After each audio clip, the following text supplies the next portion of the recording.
For the first time tonight.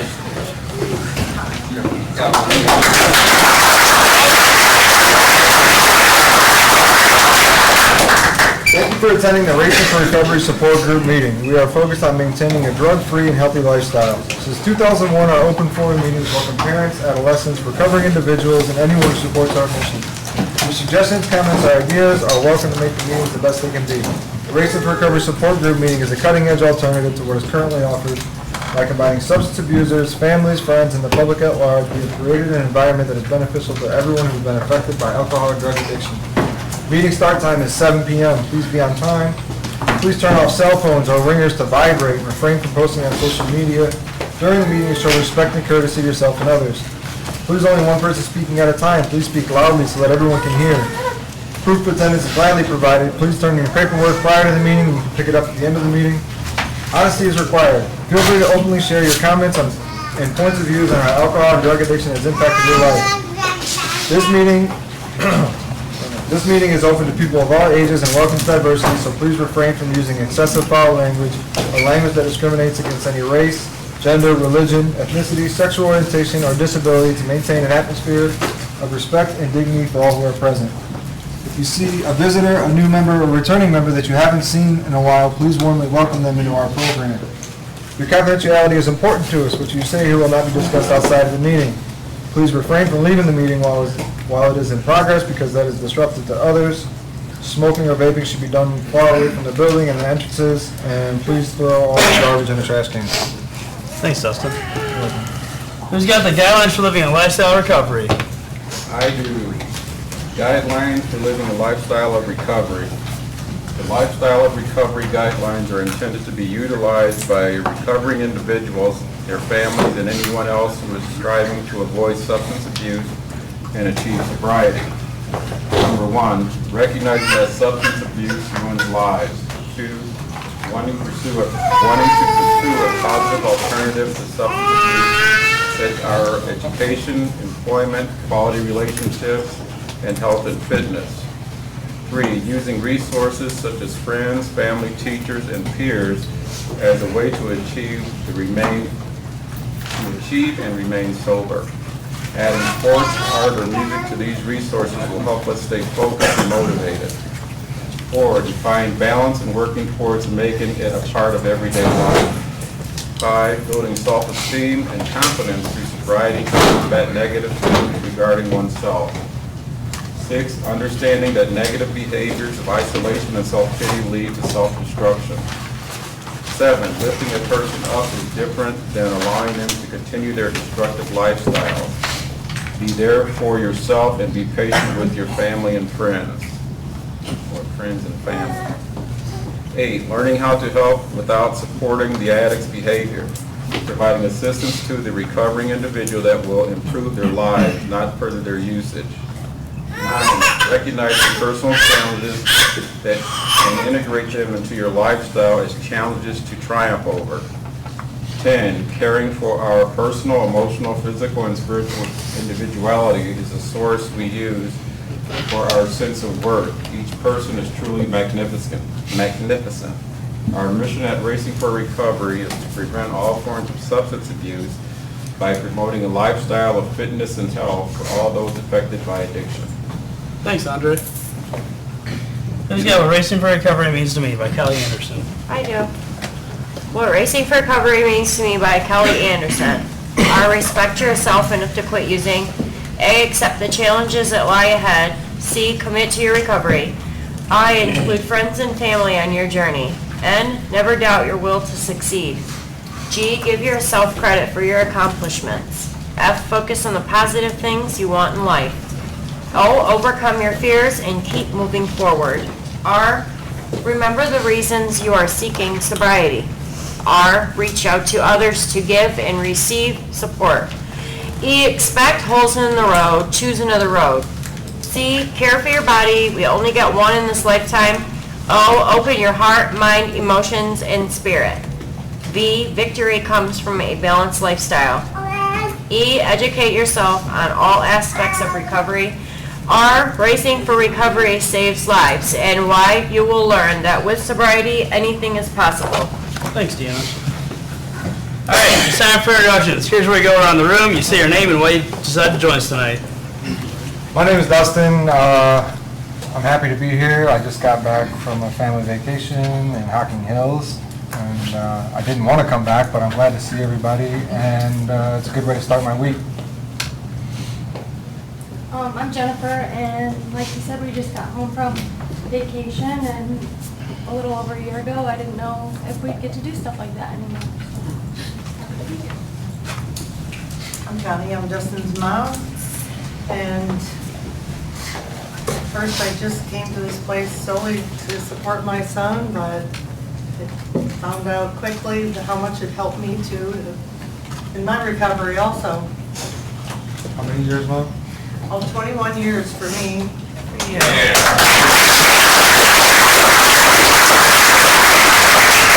many for you?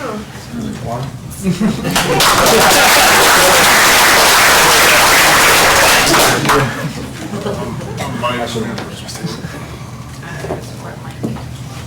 I'm Kim. I'm here to learn a balanced lifestyle and continue growing in my recovery.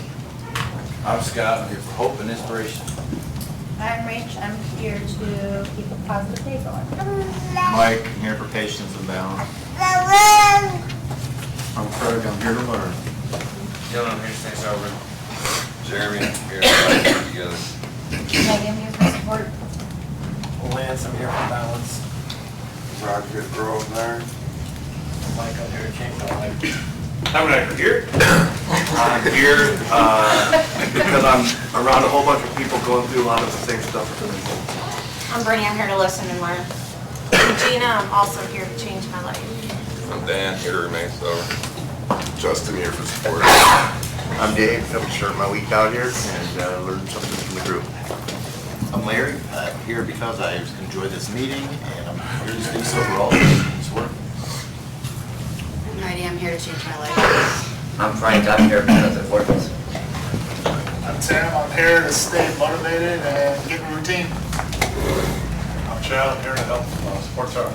I'm Sarah. I'm here to heal from my traumas and to learn how to do life again and look at them. My name's Jalen. I'm here because I got a good thing going and I don't want to change a thing. I'm Bobby Joe, I'm here to remain simple. I'm Dan. I'm here for remain teachable. I'm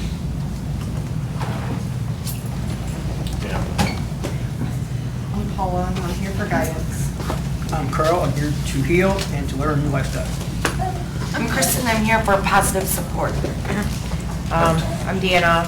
I'm here because this is part of my routine, and every time I come to these meetings, I like being able to hear how everyone's doing. It gives me a little inspiration. I'm Sean. I'm here for, this is basically my medicine, and I too just got back from vacation. I'm Tim, I'm here because I need to be here, and I want to be here. I'm Tony, and I'm here to challenge my fears. I'm Damien. I'm here to stay alive and encourage some of my friends that are still on drugs to join me in recovery. My name is Debbie. I'm Steven's mom, and as of Saturday, he will have 4 years sober.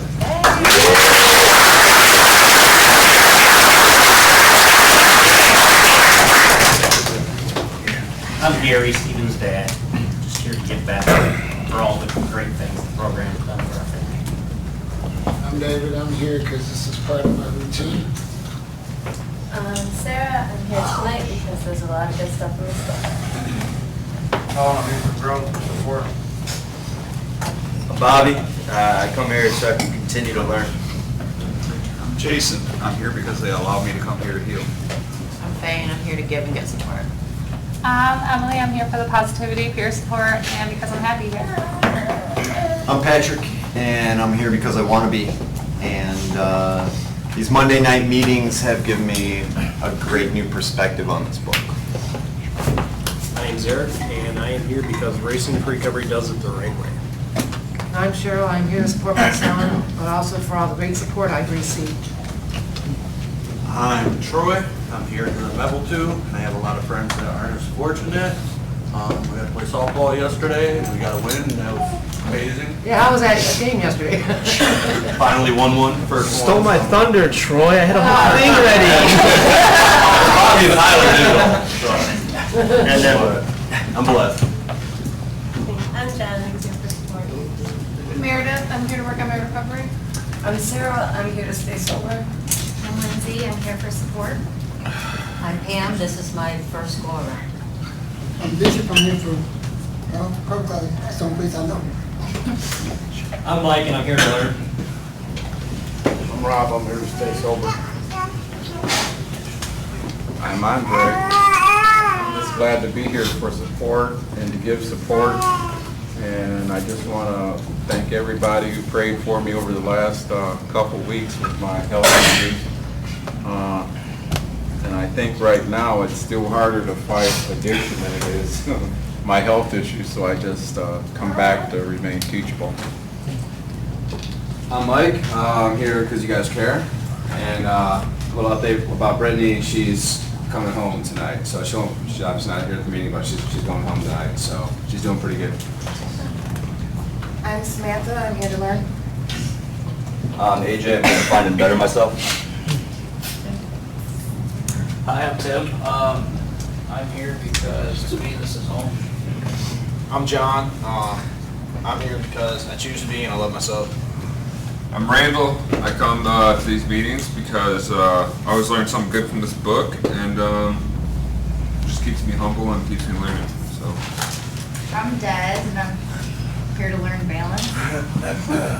I'm Megan, I'm here because this is where all my friends are. I get a lot out of this meeting for book study and for support. My name's Nick.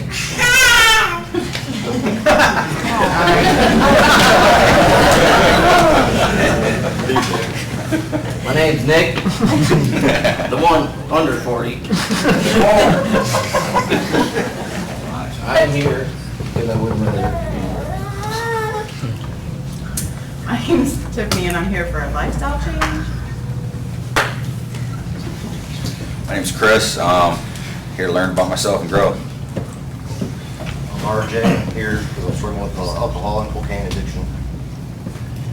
I'm RJ Senior. I'm here to support my son any way I can and learn a way to stop enabling. I've been doing that for years, and it's also tough being the parent of an addict and learn how to not enable and help him in other ways and get support from the group. You guys are in the right place.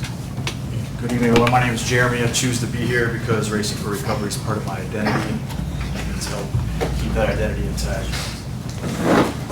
I'm Nate, and I'm here to maintain my sobriety. Hi, I'm Keith, and I guess I'm here to learn how to live my life sober. Try something different outside of a 12-step program. Thanks for coming. I'm Rachel, and I'm here to learn and remain sober. I'm here to listen and learn. I'm Steven. I'm here to live a better life. Steve, I come here to give and get support and continue to improve. I'm Jeff, and I'm here because I believe in this lifestyle. This book has lots of tools and things that help me learn how to live this lifestyle. Heather, and I'm here to keep moving forward. I'm Josh. I need this meeting to keep moving forward in life. I'm Kyle. I'm here because I want to be, because I don't know where else I would want to be on Monday night. My name's Joe. I come here because it's part of my routine to remain teachable. And as Troy pointed out, the softball team had their first win yesterday. Yes. And by team vote, and by team vote I mean me, we decided to change our name to the beautiful Trainwrecks, as coached by Joe Brinkman. So if you hear that, that's us going forward, and I hope you all enjoy that. So, thanks, God. Oh, also thanks to Emily, because she brought probably her entire family out to play for us, and that was a big part of our win. So thanks, Emily. Thanks, Joe. And I'm Steven. I just wanted to say, out of the 88 people that are here tonight, is that counting, including us? No, we'd be 91. 91 people here, not one person introduced themselves as an alcoholic or an addict, and that's huge for any program to do. Because I personally think, as we teach here, is we're not addicts and alcoholics anymore. What we've done in our past is not who we are today, and that's why I love this place, because I don't have to think about all the bad shit I used to do and beat myself up over it. I can look towards the future and figure out where I want to go and what I'm going to do with this awesome life. So thank you guys for not letting me down. And we got 2 more books up here if anyone wants to borrow one. Cool. Also, any other announcements? So that one race, right? Yeah, there's a race coming up in October. 5K, 10K, mile walk. It's going to be really cool. Stay tuned. And Joe already announced the softball, so I think we're good. Yeah. I guess they're doing for the volleyball, they're doing like a registered league thing this week. So, anybody who's interested. I think Tyler's the one that was spearheading that. Tara, I think. Tara? Yeah. Okay. There you go. Talk to Tara. Cool. Thanks, AJ. Cool. All right, as you can see from the introductions, our meetings are for everyone affected by self-destructive behaviors. No topic is off limits. If you have a question or something you'd like to discuss, we encourage you to bring up early so you have time to discuss it. With that being said, who has the answer by Donald D. Carr? The answer by Donald D. Carr. Running from You took it. Running from the misery, trying to escape the pain. As I approach the light of hope that lies before me, each step overwhelms me, every breath sears my throat. I ache, my body rebels against me, my memories torment me. Agony has become my closest companion. My demons mock me as I dangle helplessly above the abyss of alcohol and drug abuse. The voices all sound the same, criticizing, accusing, blaming me for what has happened. They don't understand, they don't care who I am. I'm a human being full of thoughts and feelings. I'm worth saving to show me the way. At last, I reach the light of promise. There stands the answer, open arms, understanding smiles, looks of trust. So it begins, racing for recovery. Thanks, John. Thanks, John. Thanks, Frank. All right, so does anyone have anything they'd like to bring up, anything good, bad, or anything in between before we start in the book? Yes, Sarah. So today I was talking on the phone to Dan, and brought up something really cool, and I don't know if we can maybe just talk about it tonight for a little bit, but you know, he was asking me some questions, and I meant, is it Dan Williams? He's probably watching right now, but he was talking about how I was actually talking to him about how I haven't had the urge, I guess you could say, to use at all while I've been here, which is a blessing. But one thing that I'm learning while being in this program is behavioral changes.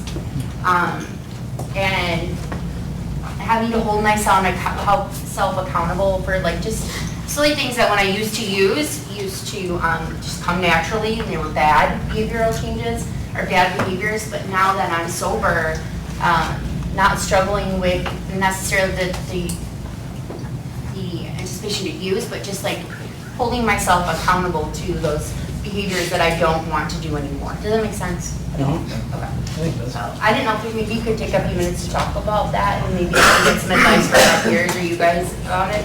Yeah, that's cool. So what do you guys think? I think, oh, go for it. I would agree with that. I haven't been here long, but since I've been here, I haven't had any urges, desires. This weekend I was home, and you know, there's fireworks and stuff for 4th of July. You know, everybody's partying on their boats and shit, and people drinking on them. I didn't didn't want to drink, and it really kind of made me look around like, wow, kind of fucking stupid, you know what I mean? Like just seeing drunks when you're not drunk, and kind of, it was a good feeling.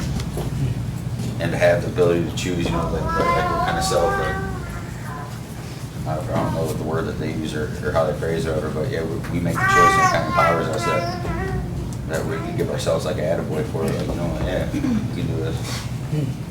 Thanks, dude.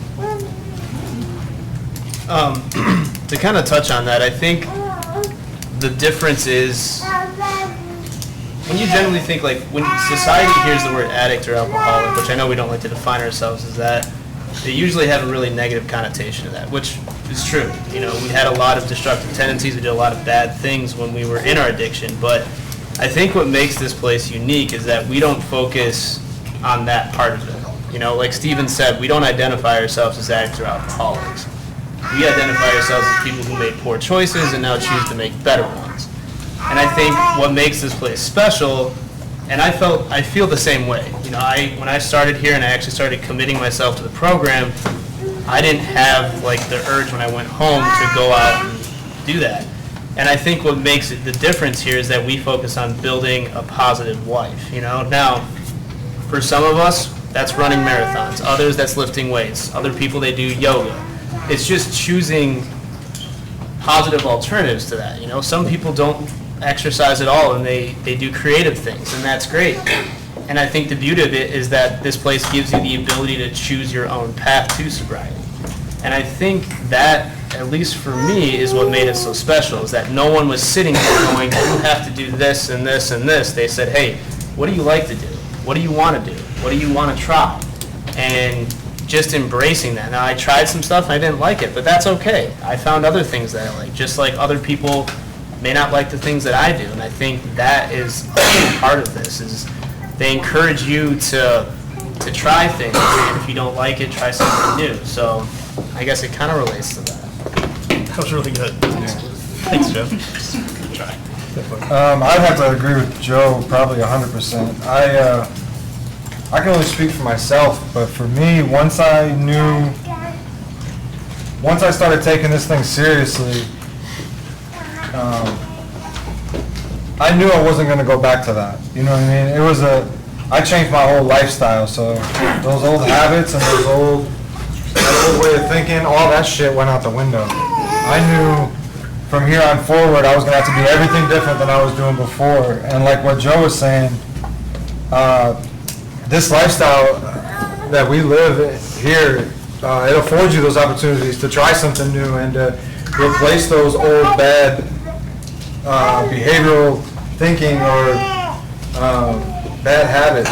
And it was pretty easy for me once I replaced all those things and I committed to it.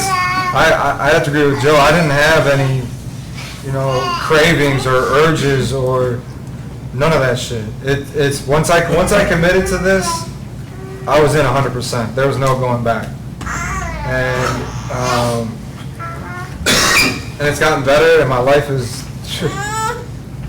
pretty good right now. I wouldn't change it for anything, but that all started with the biggest change I've made in my life, and that's never to use drugs and alcohol again. And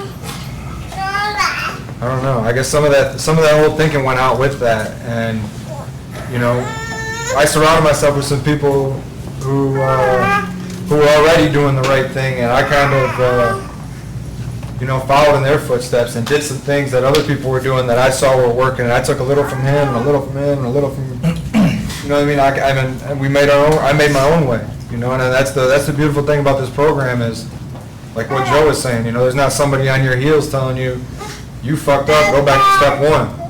That was one thing that didn't work for me. I couldn't handle checking in with, that was like having another probation officer, Every time I fuck up, I gotta call this guy and be like, hey man, I relapsed, which is we don't like that word around here. That was another thing too, it's like it's a choice. I made a conscious decision to go back out again, and I think, in my opinion, and my experience with that other program, it just gave me an excuse to keep fucking up. It was like, oh, I just got to start over again, It was just, I don't know. And once I stumbled in here and realized I didn't have to go back to that anymore, and I didn't have somebody breathing down my neck, it's been smooth sailing for me. Eric? I like the topic with the behaviors. I think for me, more so than the alcohol killing me when I was out there drinking, it was my behaviors. It was my way I viewed myself and the hatred of both of those things that was killing me. It was just the alcohol was the gun I was going to use to finish the job. And once I got here and started understanding the trauma and the way that I viewed myself and being able to change those things and work on those things, that desire to run, that desire to try to fill this empty space that I had went away, and therefore my want to drink was gone. You know, my want to escape was gone. So the biggest part of me was fixing the behavior, fixing the way I viewed myself in the world and my place in it, I guess. Thanks, Eric. I have to agree heavily with everything that's been said.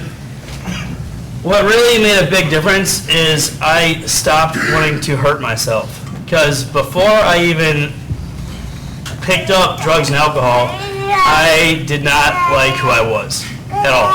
To the core, I hated myself. It's nothing anyone did in my past, it's just something I had a problem with me because of just the way I was. I just didn't like myself. So before I even picked up drugs and alcohol, I would physically hurt myself. And I realized once I stopped using drugs and alcohol, I wanted to do that again, but I knew that wasn't sober-like, I guess, in the realms of sobriety for me, because once I stopped wanting to hurt myself, it's in all capacities. That's with physically, that's with wanting to have sex, that's with like random people, I guess you can say. That's with drugs, alcohol, everything. Just, I stopped wanting to fill that void that Eric was talking about. I stopped wanting to, like, I guess for better terms, kill myself. I stopped wanting to do that. But that wasn't just like, hey, I decided not to do this one day and it's over. It took a lot of work at myself. It took a lot of the nights that I try to not remember too much, but the hard nights, the hard days, the times my parents, my girlfriend, and my really good friends were with me. And I'm getting kind of emotional talking about it because it's a lot of emotional stuff that happens during that time. But it was definitely worth it. I would not turn back that for the whole, everything I went through, I would not turn back. Because where I am today is just, like Dustin said, beautiful. And the world that is left for me to live, the rest of my life, is still going to be beautiful. Yes, we're not like immune to life's hardships. That's key point. Bad shit's going to happen. It's just how we deal with them, with the behaviors we learn in this place.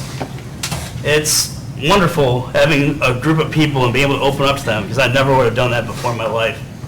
And this is something that's foreign, but I wish I had all along. Rob? For me, I totally agree with everything that was said, especially with Joe and Dustin. Just for me, though, I had to change my friends because I was a big cocaine addict and a big alcoholic. And if I didn't change my friends, I lied to myself. You know, oh, I'm just going to go over there. And I knew damn well when I went to that person's house that I was going to do cocaine. You know, I knew it. It was planned, a planned action. But I tell myself, I'm not going to do it. But the whole way over there, and I got this 275 bucks, you know, I'm not going to spend it. And the next day, I'm trying to find more money to get more so I can go to work the next day. And it was planned, but I was lying to myself that I'm not going to do it. But I did. And it's you know, I lost a great job because of it, you know. But that was one of the best things that ever happened to me. But I had to change my friends. Like I said before, you know, you don't go to the whorehouse to listen to a piano play. So I don't go to those people's houses ever again. I don't hang out with those people. I didn't go to Christmas at my family's for for a year. I didn't go to Thanksgiving there because I knew what was gonna be there. I can't drink one beer. Saturday I did a side job. And the guy comes over and goes, hey, I see you guys are working really hard. You did a great job. I'm here. I want to give you guys a couple beers. I usually don't do this. And he put it in my hand and I was like, oh, I don't want this. Take it. I'm leaving. And I left. You know, I don't want that. And that was the closest I've been to drinking in a couple years. You know, but I can't hang out with them people anymore. I don't go to them kind of parties. That's not for me. This is only for me. I'm speaking for me, not for, you know, and I can't fix my friends. If they choose to continue to do that, go ahead. When we leave work at the end of the day, if those guys want to stop and have one, so what? I'll see you in the morning. I can't do that. Because one is going to turn into 15, and then I'm calling the snowman. And I can't do it. You know, I have a wife and kid that's counting on me to come home every day.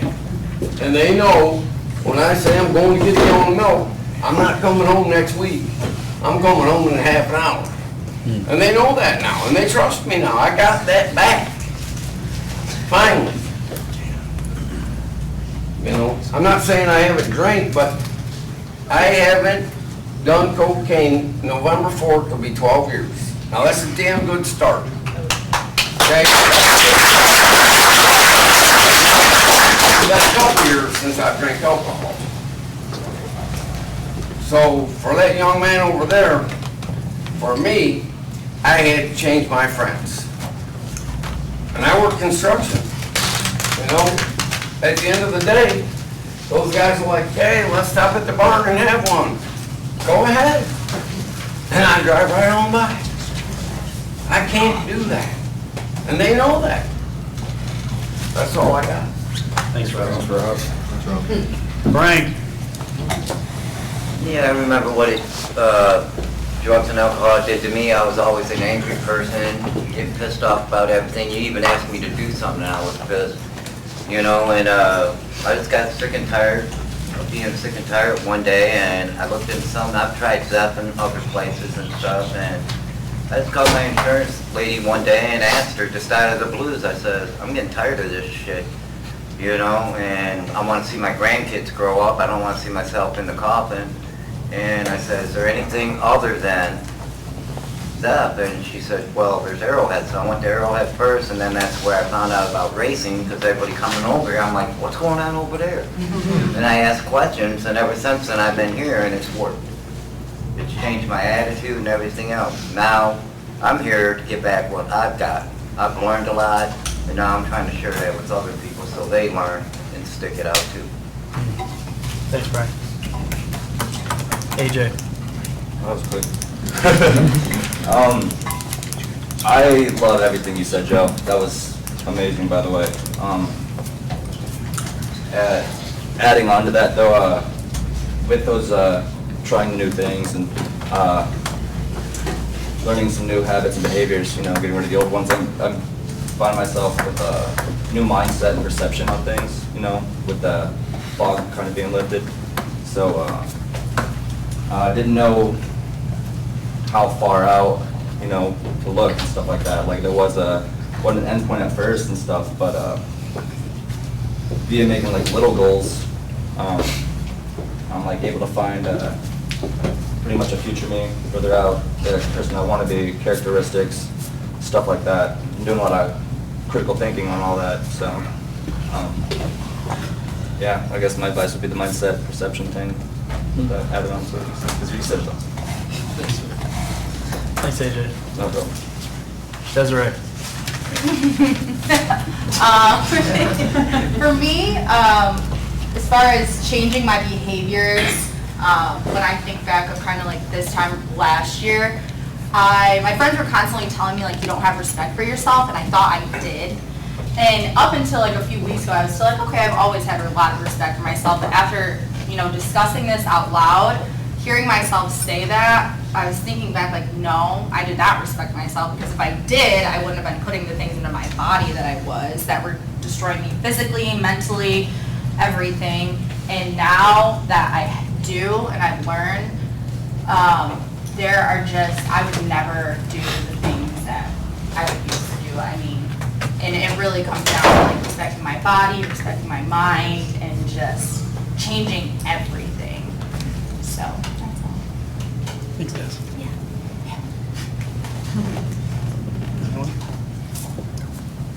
We help at all, Sarah? Yes, you guys are awesome. Thank you so much. Cool. Seriously, thank you. That is awesome.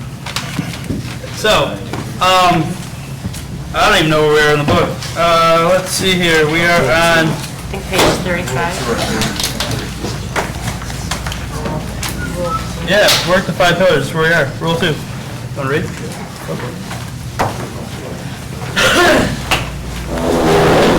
Rule number 2, work the 5 pillars. 5 pillars of success and recovery are your physical, spiritual, psychological, emotional, and intellectual selves. You need to attend to each if you're going to create a life that's so amazing you refuse to drink or use. I encourage every one of my clients to create a holistic life and get better at each of these areas. Doesn't mean you have to do an Ironman. You don't have to get a PhD. You don't have to be extreme. Just try things and improve in all areas, even if that improvement is small and slow. For instance, I'm new to spirituality, but I've seen many clients for whom spirituality has changed everything. So I've dipped my toe into my spiritual self, and I'm liking what I'm finding. I encourage you to try the same thing in any area where you have little or no experience.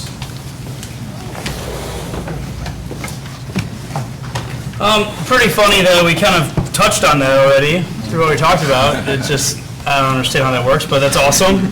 Really coincidental. So what do you guys think about the 5 pillars?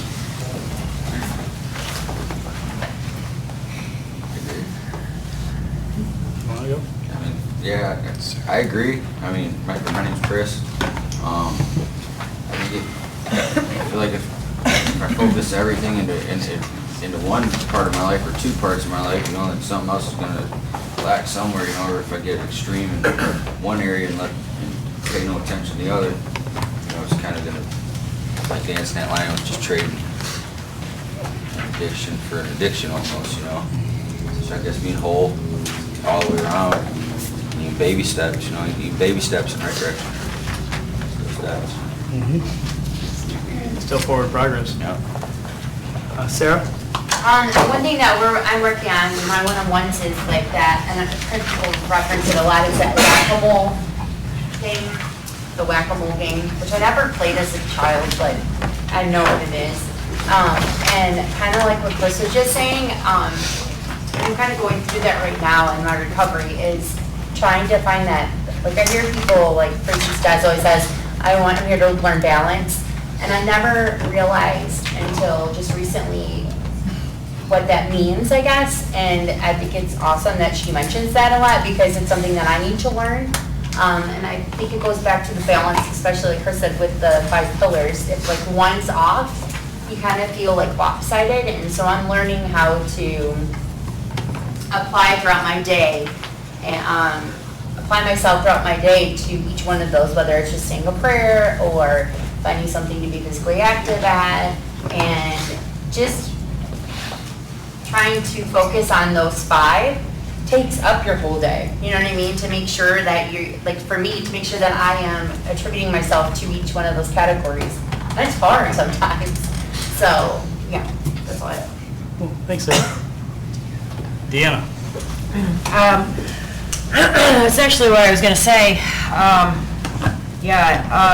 So the 5 pillars for me, when I first read that, it took a while for me to really kind of like get where, you know, understand exactly how that, what that had to do with me. And like Sarah was saying, if I work on all of those throughout the day, at least one thing toward all of those, that's how I keep my balance. And then I was just reading something else I wrote, and I don't remember, but that along with getting active, staying accountable, and taking advantage of all of the opportunities that have been put in my path have allowed me to change my behaviors and, you know, certain things about me that I needed to change, because it's not just about putting drugs down. Like, you know, if I knew if I didn't change a lot of my behaviors and things that I was doing, you know, eventually it was going to take me back around the same people or whatever, or put myself in the same situation and or lose my opportunity here or whatever could have happened, and then, you know, just goes downhill from there. But yeah, and believe it or not, I actually was asking Todd some questions the other day, and that was one of the things that I asked him. I asked him what he does in his life to implement those, and that's basically what he said too. He said that he basically finds a connection with all of those, and that's what helps him keep his balance. Yeah, so I think the one that I'm working the most on though is the emotional part. You know, I have to put what I feel like I need to work on the most with each of those like in the forefront, and you know, definitely like emotional decision making is a big deal for me, or saying things when I'm emotional, you know, that are hurtful or things like that. So that's what I'm working on. I hope I'm doing a good job. You're doing great, Dana. Megan. So, I'm learning how to balance all of these things, because getting sober, it kind of goes back to like the behavioral thing. Like, I'm learning who I am today. I don't know what I like, I don't know who I like, I don't know who I am, I don't know what I like to do, I have no idea. So like, having an open mind to things is a huge deal. And like, having suggestions like this that like tell you like, maybe you should do this, or maybe you should try this, is a really like positive thing. Because I have no direction whatsoever in life. Like, coming into sobriety, I had no direction, no clue what I was doing. But like, Dan and I talked today, and we were talking about like, this has to be more than what using gave to you. This has to give you more than what using gave to you, or you're always going to revert back to your old ways. Unfortunately, you make that choice, and if you choose that that life was better than this one, you know, how are you going to, it doesn't outweigh it. So, I'm finally like at a point, like kind of how Deanna said, like my emotions get the best of me sometimes, and I'm learning how to deal with that and learning how to balance that. I try, it's really hard. Sometimes I don't do the best, but like the opportunities that Racing for Recovery has allotted me, like, and allowed me to experience and try new things, they're showing me like, just because I wasn't good at this, I could be good at this, or I could try this. And that's an amazing thing for people to be like willing to like be patient with you to figure out what you are good at and what you want to do with your life. Awesome, thank you. Jason.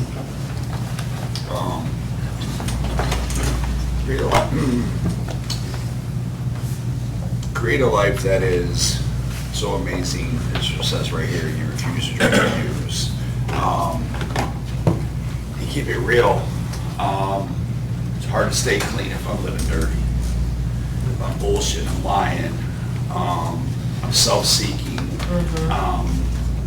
Manipulating situations to benefit me, you know. And keeping it that simple in the beginning. The 5 pillars, it's a balancing act. And I'm not doing it perfectly every day, but I strive for that. And with striving for that better life, striving for that better feeling inside of me, I don't lie because it makes me feel crappy. You know, I'm not manipulating because it makes me feel crappy. You know, I'm trying to build that better life. I went home and stayed with my wife and kids this weekend, and realizing of how far I came in a short period of time with Racing and Recovery compared to almost 10 years sober in another program, it's a total difference. The reaction, the response, the genuine caring about what my daughter's saying and not having an agenda. Great weekend. And I had some hard conversations with my wife. And I was able to collect it, shut my mouth, go through it in my head. Me and my guy, we had a situation, we had to talk about finances, and finances are always hard. In a marriage, in a household, whatever, you know, and for me, let me say it's hard for me. So anyways, something came up, and we had a discussion, and she asked me to drop it and let's move on. Oh, dude, I felt like crap, dude. I was like, I want to keep going. I'm not done with this yet. And then I'm like, just shut your mouth. Me and my kids went to the grocery store, and my daughter's holding my right hand, and my 5-year-old son's holding my left hand, and my other son's touching everything in the store, because that's what he does. I'm talking to myself, walking through the store, getting stuff for dinner, and my daughter's like, Dad, are you okay? And I'm like, I am now. I let it go. You know, it's not that important. And that's the part, you know, of learning who I am, paying attention to what's going on with me. What's really important? Do I want to be right or happy? You know, so many different things, so many different avenues, so many different aspects that, you know, I go down through each day, and I still, to this day, ask myself every morning, how do you want to feel today? And the 5 pillars build me a better life that I don't even think about using. I haven't thought about using it in months. The only time I think about actually drugs and alcohol is when I'm in a meeting. And it's not like I'm thinking about drugs and alcohol, that's what we're talking about, you know what I mean? Sometimes. So absolutely, 5 pillars have been something new I've never tried before, but I'm enjoying it. Also, I'm enjoying the rewards of the work. I can shut my mouth today. I don't have to be right. That was big for me. I would fight stuff and run it into the ground for no reason. And this weekend went pretty well because I practiced a little bit of spirituality and some humility and empathy for what happened. And a lot of the things I'm learning here at Racing for Recovery. So, yeah, good stuff. A lot of good stuff. Emily. For me, the 5 pillars, the way that I look at it that helps me is like it's a foundation to build whatever house that I want to live in for the rest of my life. So lately I've been working like on my physical and things like that, but in all the time that I've been here, I just had my first one-on-one last Friday. So now I'm starting to work on more of the emotional and psychological issues behind that to keep building my house into what I want to do in the future and things of that sort. So that's how I see the 5 pillars. That's awesome. Thanks. Randall. I don't know. I think like what everyone's saying is like really applicable to recovery. I mean, just like literally what just everyone was saying. Like you have to change everything. And they say that in recovery all the time, like people, places, and things. But I feel like it's way more than just those people, places, and things. It's this stuff, the physical, spiritual, all this. The way, you have to change the way you act, you know, the way you think about stuff, the way you, like if a situation's not going your way, how you handle it. It's all of that. It's actually acting like an adult, you know. Because I know for myself, I can revert back to that very childish mindset real quick, my addict mindset, and think, oh, you're not going to treat me this way, or why is this not going my way, or just like a whole bunch of stuff. And I feel like when you're not working on enough of these pillars, if you're not working on all 5 of these pillars, that it's either my self-esteem is lowered, my confidence in myself is lowered, it's something along those lines. And then I find like myself being just not happy. I found myself feeling like empty inside. And I was focusing on like certain things and thinking like, oh, like the physical aspect, I can just focus on that and I'll be good, you know? But if you're not focusing on all 5 of these things, you're not gonna live an amazing life that you deserve, you know? And I believe that's really true. And these are like everyday things that you have to deal with. This is not just like, oh, like, you know, I can work on my emotions like, you know, once a month, once every 2 weeks, you know. This is like an everyday thing. Physically, you know, intellectually, like this is constantly something you have to work on, or I revert back to how I was. It's just being an adult today. These 5 pillars make you an adult, you know. The reason why I got into recovery is to stop acting like a child. You know, I'm sick of acting like the poor me, and why does this person have this and I don't? It's not about that. It's about taking a different perception on life and find your own way and making your own path to getting to where you want to go. And I just agree with what a lot of people are saying tonight. You know, pretty much everyone has touched on it, and yeah, that's all I got. Thanks, Randall. Randall. Chris. I like what Randall said. It was kind of along the lines of what I was going to say. I'm sitting here writing it down. It's like 5 pillars first time I took a look at it. And each one of them kind of feed in another. I got an arrow going from every word to the next one, and they're all going back at each other. I mean, your intellectual growth, if you want your physical, psychological, and emotional growth, you're going to have to learn something. You know, physical, if you want to grow in your physical aspect of life, you know, you're going to have to, you know, your spirit's going to let you know everything. If there's something going wrong, you just got to listen to it. If your emotional, psychological health ain't right, you're not going to be working on your physical, and your spirit's going to be, so, you know, they're all like, you kind of got to keep building them up as they're all together. Like it looks like my paper looks like a dream catcher right now. They're all over.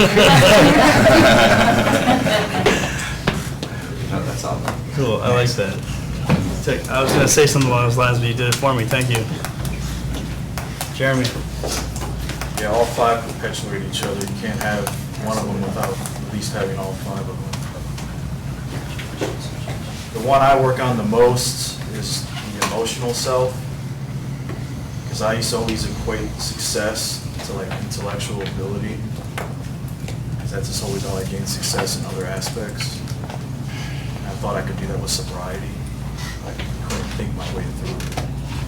At first I could, but then it'd be denigrated over time because I couldn't. And I always thought like sobriety was like esoteric in the sense where like only a select people could have it. But like, how the fuck did they think their way up to that point, you know? So I had to think it. And it's more of an emotional connection. And what I mean by that is desire, perspective, and then sheer persistence. And that's how lately I've had some success in this sobriety. The more focused and motivated I am, the more energized I get. And based on what Sarah said, as far as the behavior changes, I literally have to start from like the most simple thing and work my way up with building a moral compass. So for example, at work, we have to use special cups that we can rewash. But lately I've been like using the cups we give the customers. It's like I'm getting away with something. It's literally like as simple as that. It's catching myself doing things like that, because then all of a sudden now I'm diluting that moral compass, and before I know it, that's spreading to other things. So I need to start as basic as using the right cup at work, because my behavior over the 31 years was so unbecoming of that, that if I don't start with the smallest thing, like I can't get up to the bigger things. That's all I got. Kyle. Everybody's been saying some pretty good stuff tonight. It's definitely resonated with me, makes me relate. When I was on my personal vacation, I took the time to read this book again, and the 5 pillars definitely hit me hard. And I started thinking to myself, I think these 5 pillars have always been something like, if you're, I don't know how to say this. To me, my personal life and my family life growing up, when things were good in the family, I think those 5 pillars were already put in place for me to begin with, surrounding myself with my family. But then I got away with it, got away from it when I started using drugs and alcohol, and stopped using all that good stuff, and coming back to a reality, seeing those pillars again and focusing on those pillars has really made me happy. And I'm not perfect. There's definitely days to where I don't follow some of those pillars. Spirituality, never used to follow spirituality when I was a kid. Got away from it. Just recently I got back to the whole spirituality thing. Working out, I always get away from it and get back to it and get away from it. I'm back at it again. Just visiting those pillars and remembering that every day that I have to, or try to remember consciously that those 5 pillars are there every day is what's really helping me out. It's also making me more calm. Like Jason said, the kids and situations and everything. Me, I would have just, a year ago, I would have just hit that button and just, self-destructed and went out and used or whatever I wanted to do just to get away from it, to get that instant gratification. But now I like taking it by the rein and definitely taking it head on, knowing that more than likely everything's going to end up okay. And how I'm feeling isn't going to last for forever. And things will get better. I really enjoy it. Thanks, Kyle. Jeff? So, this paragraph, there's just a ton of stuff in this short paragraph. And actually, a lot of it can get really deep with, but the word that keeps screaming out to me in this paragraph is that word that's plastered on a bunch of shirts, and it's action. And I know, for me, it's easy to believe in something, but when you put action behind your beliefs, that's when you get the rewards. And I'm making this short, but I really love the fact that he kind of really spells out the spirituality pillar in here, because we talk about that balanced wheel and adding spokes to your wheel. So for me, all those spokes stem from something, and they stem from my spiritual belief, because it's what makes me believe in everything. And I believe that my spiritual self is what's going to last forever. I'm not promised. I know tomorrow's not promised to me. Something catastrophic could happen. I could lose whatever. I could, and I may not be able to do some of these other pillars. So my spiritual self is just the core of all my spokes. Just what makes me believe in everything. So, yeah. Thanks, Jeff. Patrick? Autobiography in 5 short chapters by Portia Nelson. I walk down the streets, there's a deep hole in the sidewalk I fall in. I'm lost, I'm hopeless, it isn't my fault. It takes forever to find a way out. I walk down the same street, there's a deep hole in the sidewalk, I pretend I don't see it, I fall in again. I can't believe I'm in the same place, but it isn't my fault. It takes a long time to get out. I walk down the same street, there's a deep hole in the sidewalk, I see it is there, I still fall in, it's a habit. My eyes are open, I know where I am, it is my fault. I get out immediately. I walk down the same street, there's a deep hole in the sidewalk, I walk around it. I walk down another street. Hey, fresh cheese bags.